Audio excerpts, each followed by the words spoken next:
Hey guys, welcome back to my channel. Today I will be trying something new and I will be painting with food coloring. So first I got my box of food coloring. I got the red, yellow, green, and blue. I'm going to be putting one drop of each color and then adding some water with pipette. And then I'm going to test it out on my watercolor paper, and I think I put too much water. So I'm going to add some more food coloring. I'm going to add one drop to each and then mix them and then test them out. And as you can see, they are darker now.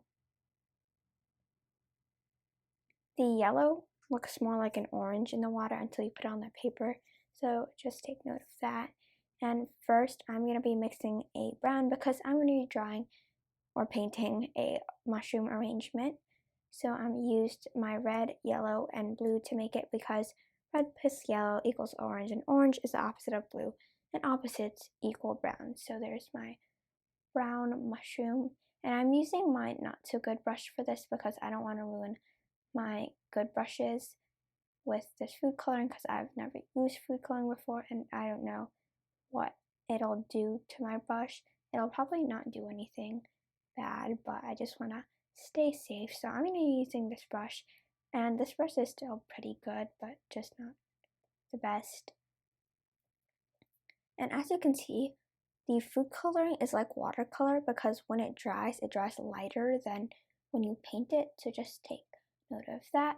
And the heads of my large mushrooms kind of dried weirdly because the blue food coloring kind of separated from the other color, but I'll go over that later. And for the mini mushrooms underneath the big mushrooms, I added a little more red to the brown mix because I wanted a variety of colors. And then I got some light tan or like light brown to color the stems of the mushroom and like the bottom of the mushroom.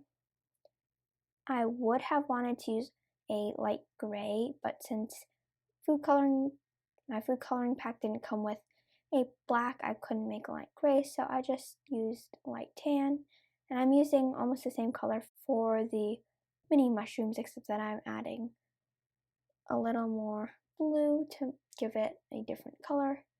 And then I'm adding in the textures underneath the large mushrooms by just drawing these loose lines. And then I'm going to be making an army green, and sorry I got the palette sort of out of the frame because we want to make some grass. But before that, I'm going to be painting some taller mushrooms using the same brown for the big mushrooms, except adding some blue to make a black sort of. And then I'm adding in the details for the large, well, the medium-sized mushrooms. And then I'm going to be working on my green. And so I basically used a green and then added a little red to make it more brownish. And since the top of my mushroom kind of dried weirdly, I am going to go over it with a darker color. And you don't need to use that much food coloring because the food coloring is super condensed. So like one drop will do a lot of color.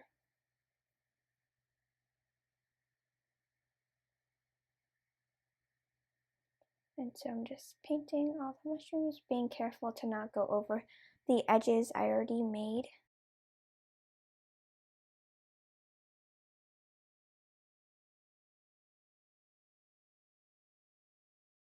Then I'm just going to be drawing the stems of the small mushrooms.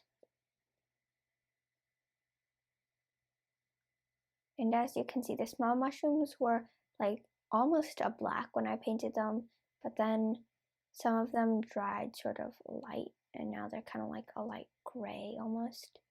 And now I'm drawing in my grass, and some of my grass is going to be darker, some of it's going to be lighter, and I want the variety because then it looks more natural. And I'm gonna put more on the sides and put some in the middle. So if I put grass everywhere, that's gonna look kind of weird and there won't be any balance. But I'm putting some grass under the largest mushrooms.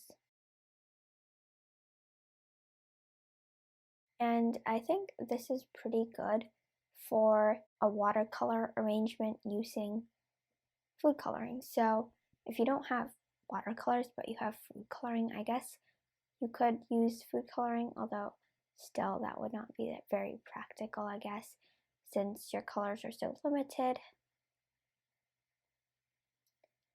But anyways, and I thought my mushroom heads were kind of yellowish, so then I put some more blue in them, but then it looked kind of weird. But then in the end, it dried just like a perfect brown I wanted, which is kind of weird. So I guess food coloring doesn't always dry the way it looks, which is good in this case, because I think I put too much blue in one of the mushroom heads.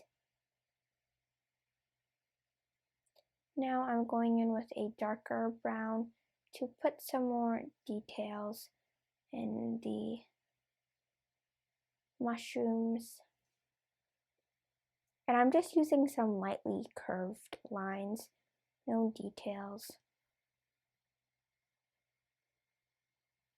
And since the heads of the mushrooms were still wet when I put the details in, they sort of seeped into the lines.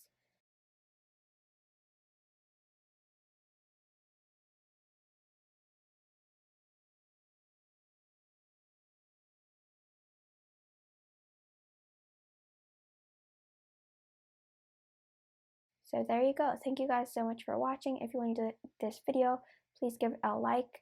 And if you haven't subscribed, please subscribe. And I'll see you in my next video. Bye. Also, if you guys didn't know, I have an Etsy shop at Livvy Dolphin Art. I just released some new floral bookmarks. All my items are free shipping, and so check them out.